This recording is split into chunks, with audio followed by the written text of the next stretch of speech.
In a faraway land, there was a village called Komba. At its center stood a tree like no other, tall, dark, and terrifying. Once every year, this tree bled blood. And each time it bled, a virgin in the village died. The people of Komba lived in fear. Nobody dared to question the curse, except one girl named Lina. Lina was a simple teenage girl who lived with her widowed mother and younger brother, Kobe. She often sat alone, thinking about the curse.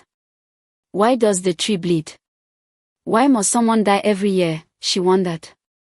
One evening, Lina broke the silence. Mama, why does the tree bleed? And why does someone always die?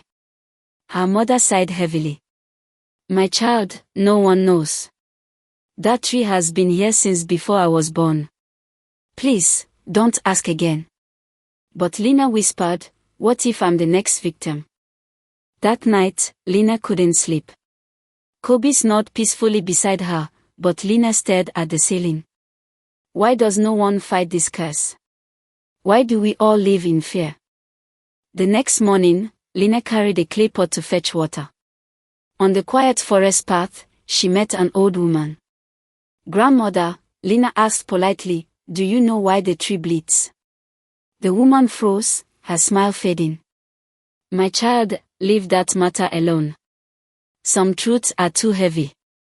Lina walked home slowly, but her mind was racing. If no one knows, then I will ask the king. He must know the truth. With courage burning in her heart, she turned and headed toward the palace. The guards tried to stop her, but an older guard said, let her speak. This must be serious. Lina entered the grand hall. The king, a nobleman with grey hair, looked at her kindly. My child, what troubles you? She knelt. Your Majesty, why does the tree bleed? The king sighed deeply. Long ago, a wicked chief priest cursed this land. When the people refused to give him offerings, he demanded 2 innocent children, a boy and a girl, as sacrifice. They were killed, and a tree was planted on their grave. That tree became the bleeding tree. Their angry spirits vowed revenge. The king's voice shook. Since then, every year, the tree bleeds, and a virgin dies. Many have tried to stop it, but failed. And there is only one way to end it. A virgin must willingly sacrifice themselves. Lina stood tall, her eyes firm. If that is the only way, then I will do it. I will give my life for my people. Before the king could stop her, she ran out of the palace. She ran home, breathless. Her mother and brother rushed to her side. What happened? They asked. Lina explained everything. I have volunteered to save our people. Her mother screamed. No. You will not die. Kobe cried loudly. I don't want to lose you, sister. The next day, the whole village gathered at the bleeding tree. The king stood with the elders, looking heavy-hearted. Lina walked forward slowly, her head high. Your Majesty, promise me my family will never suffer, she said softly. The king nodded with tears. I swear. Lina touched the tree and whispered. Spirits of the innocent, take me and let my people live. A cold wind blew. In a flash, Lina disappeared. The bleeding stopped. The curse was broken. The king kept his word.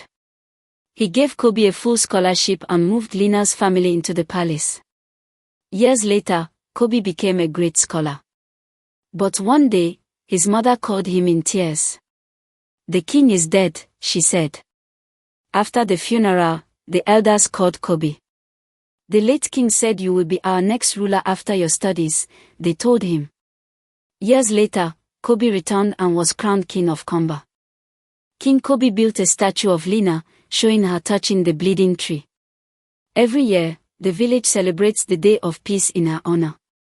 Lina's name was written in history as the girl who gave everything to save her people. This story reminds us that even in the darkest moments, hope can break through.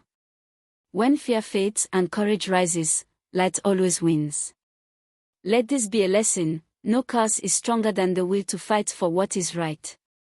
If you enjoyed this story, don't forget to like, share, and subscribe for more.